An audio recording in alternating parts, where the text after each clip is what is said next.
बिस्मिल्लाहिर्रहमानिर्रहीम। अस्सलाम वालेकुम व्यूअर्स, आप एसएम के ग्राफिक्स देख रहे हैं। मैं फैसल मसूद हूँ और हम इलस्ट्रेटर का कोर्स कर रहे हैं। आज की वीडियो के अंदर हम ये सीखने वाले हैं कि हमने डिफरेंट किस्म के फ्रेम्स को किस तरह से एक्सपोर्ट करना है इलस्ट्रेटर के अंदर, वीडियो के लिए या एनिमेशन के लिए। तो वीडियो या एनिमेशन के लिए हमने डिफरेंट फ्रेम्स को डिफरेंट आर्ट बोर्ड्स के ऊपर किस तरह से एक्सपोर्ट करना है, चलिए चल के देखते हैं। हम आ जाते हैं अपने टॉपिक्स के ऊपर। तो हम ये देख रहे हैं, हमने लास्ट वीडियो के अंदर वेब के लिए अपने फाइल को सेव किया था, उससे पहले हमने प्रिंट के लिए अपनी फाइल को सेव किया था। अब हम वीडियो के लिए सेव कर रहे हैं, उसमें डिफरेंट किस्म की एनिमेशंस बनाने के लिए या डिफरेंट किस्म के फ्रेम्स के अंदर एक्सपोर्ट करने के लिए हम अपनी वीडियो को तैयार करने लगे हैं इलस्ट्रेटर को यूज़ करते हुए। तो हम यहाँ पे क्या करते हैं, हमने एक आर्ट बोर्ड लिया है, आर्ट बोर्ड के ऊपर एक फ्लावर तैयार कर लिए और उसके अंदर एक कलर फिल कर दिया। ठीक है, अब ये समझ लें कि हमारा एक आर्ट वर्क है और इस आर्ट वर्क को हम डिफरेंट फ्रेम्स के ऊपर एक्सपोर्ट करेंगे।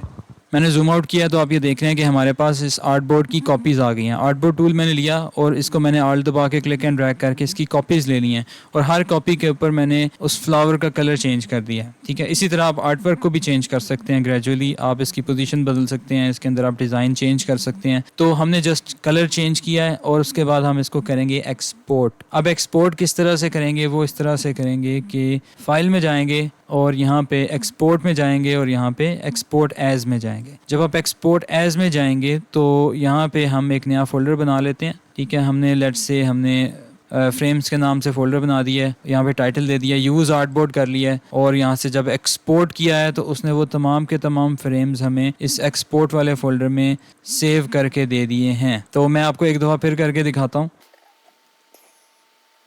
ओके, और एक्सपोर्ट, यहाँ से आप CMYK या RGB जो भी कलर मोड सेलेक्ट करना चाहते हैं, उसकी रेजोल्यूशन जो रखना चाहते हैं वो आप यहाँ पे रखें और इसको एक्सपोर्ट करें। तो वो इन तमाम फ्रेम्स को वन बाय वन उस फाइल के अंदर एक्सपोर्ट कर देगा, जिसको हम गिफ के लिए यूज़ कर सकते हैं या फिर हम उसे आफ्टर इफेक्ट में या प्रीमियर प्रो के अंदर वीडियो एनिमेशन बनाने के लिए यूज़ कर सकते हैं। ठीक है, तो आप ये देख रहे हैं कि मैंने इस एक को फ्रेम को खोला है, नेक्स्ट फ्रेम पे क्लिक करूँगा, नेक्स्ट आ जाएगा, फिर नेक्स्ट, फिर नेक्स्ट, फिर नेक्स्ट।